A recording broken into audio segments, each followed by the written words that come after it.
And shout out again to all those people who hate my guts, but is sitting in a quiet place listening to my show. You are obsessed and sick, okay? Okay, I'll be right back, and let's get into something else.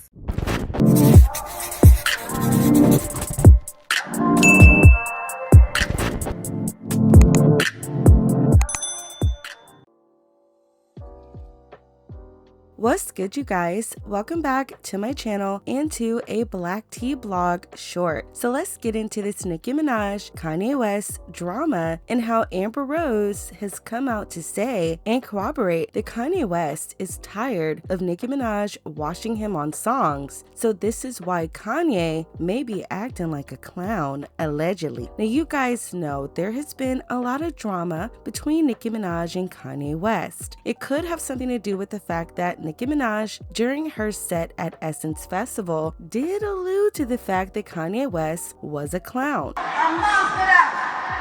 I'm monstered out. And we don't f with clowns. Now, while people thought this was due to his collaboration with Cardi B, I told you guys in my video that it had nothing to do with that, but more so that Kanye West has a very strong ego, and anytime somebody is able to kind of outshine that ego, he does get PTSD, allegedly, in my opinion. Talk about a mess. And so I wanted to talk about this. I've seen a lot of people running with these false stories, but you guys know we are here with the truth when it comes to Nicki Minaj. Go ahead and check out what Amber Rose had to say. You've A&R'd for Ye. Absolutely. You've A&R'd for I put Wiz. Nicki on Monster. I put Nicki on Monster. You could just stop there. You can stop there, right? I put Nicki on Monster. He didn't know who Nicki was back then. I had Nicki pull up to the studio and I put her on Monster. Because you guys were, I think me, you, and you guys were super close at that particular time, right? Right, but she was still coming up. Yeah. Yeah, she And was. I saw her in the studio and I said, oh my God, this is hell. And then I went back to Kanye and I was like, you need to get this girl Nicki on Monster. And he was like, who, what? No, I'm not, no, mm-mm. And I said, just let her pull up. What's it gonna hurt? She did a thing. So he didn't listen to anything that she had done. She just pulled up and like with that verse. Well, she pulled up and we all had a conversation. Mm-hmm. She heard the song and then she came back the next day with the verse. And he almost wanted to take the verse off. Because it was too good.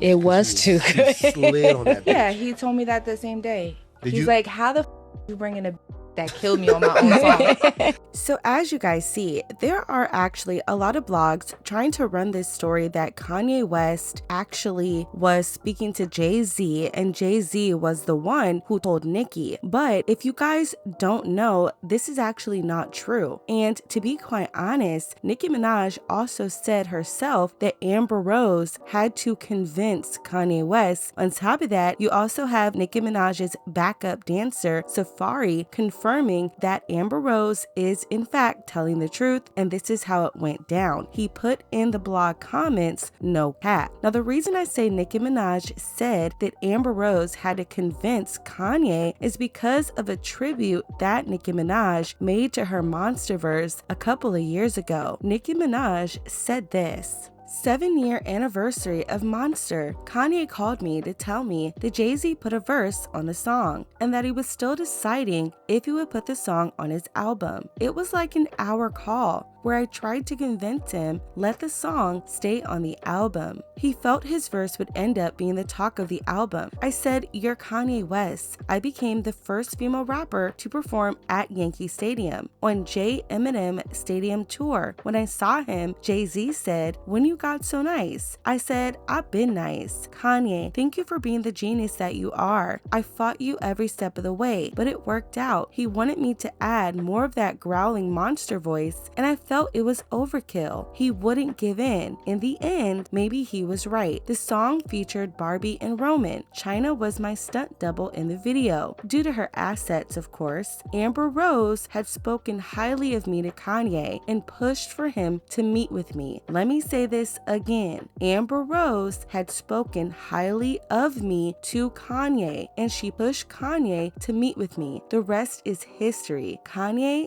J, M, all three of them them help me in some way. Love. So as you see, Nicki Minaj said herself, Amber Rose, who was Kanye West's girlfriend at the time, convinced him to get in the studio with Nicki, and Kanye West even wanted more from Nicki after he heard what Nicki was able to deliver. You also have Kanye West kind of corroborating something else that Amber Rose said in her interview, that Kanye West was upset that Nicki Minaj watched him on his own song. Now, Kanye West actually spoke to Oxford University in 2015, and he also corroborated that he felt like, how did a girl just outdo me on my own song? Kanye West saying this. This only came through collaboration. One of the most memorable things about my beautiful Dark Twisted Fantasy was Nicki Minaj, and the fact that she kicked on my song on one of the best albums, the best album. I'm just saying what the critics said. Of the past 25 years.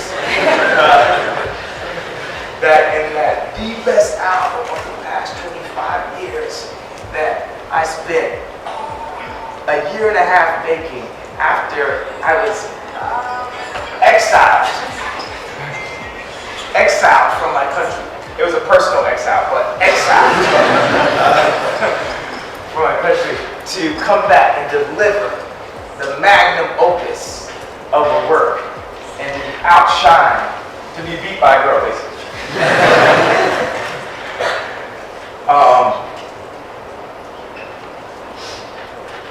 This was necessary. I think it was one of the most important points of working on that album, was to not stop her from her moment because of how good she did. So, just to give a comparison but not a complaint, if you think about why did it take so long for the new Yeezys to come out, why did I have to leave, one group and go to the other group? Why did that group not want to speak to me? I think that the Yeezys I was doing over there were comparable to that Nicki Minaj verse, because these guys would work 3 years on a project. We're gonna bring out this shoe, and we're gonna ramp it up by the Olympics, and we're gonna put it on this celebrity and this, and then the heads, son would come and say, my favorite shoe is the Yeezy. And I can't hear about these Yeezys anymore. Like everybody's like, my favorite verse is Nicki. I can't hear about this verse anymore. But because, I'm not saying just because it was gonna work for her anyway. But let's just say that in some way it helped give her some exposure. She was able to go on and become as successful and fly and run and dream and provide. And it was not blocked because of my ego. One of my biggest problems, one of my biggest Achilles heel has been my ego. And if I, Kanye West, third person, can remove my ego, I think there's hope for everyone. So as you see, here is Kanye West again saying that he got beat by a girl. Kanye literally said, I was exiled from my country. It was a personal exile, but exile to come back and deliver my magnum opus of work and to be outshined, to be beat by a girl, basically. So Kanye West has a lot to do with his ego. He also sat down with Sirius XM, where he tried to make up this story that he took his ego out of it. However, he was still showing that there is a huge misogynistic platform in the music industry and rap itself. Check this out. When I thought about taking Nicki's verse off of Monster, because I knew people would say that was the best verse on the best hip-hop album of all time, or arguably top 10 albums of all time, right? And I would do all that work, 8 months of work on Dark Fantasy, and people to this day would say to me, oh, my favorite thing was Nicki Minaj verse. So if I let my ego get the best of me, instead of letting that girl get the shot to get that platform and become all she could be, I would take it off or marginalize her, try to stop her from having that shining moment.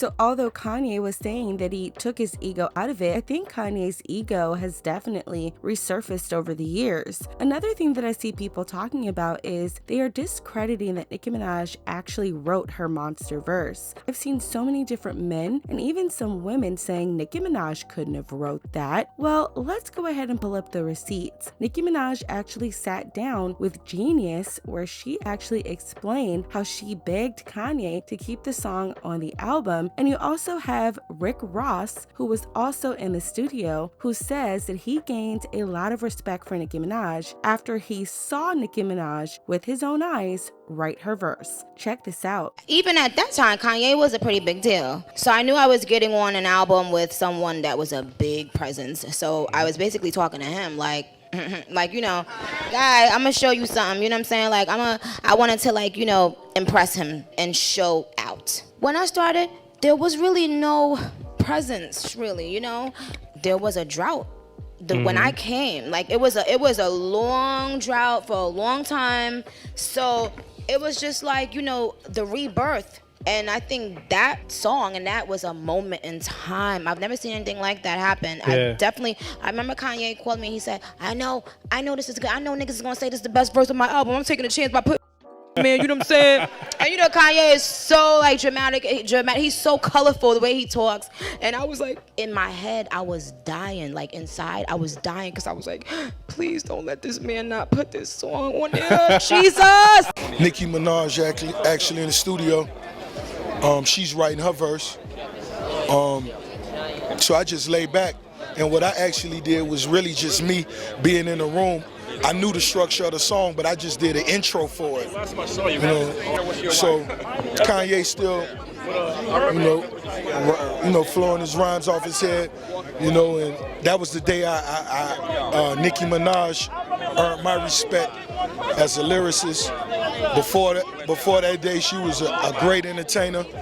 But for me, with my own two eyes, to get in the studio and see her write her verse, that when I heard and watched her lay it, I knew that was going to be one of the greatest verses of this year.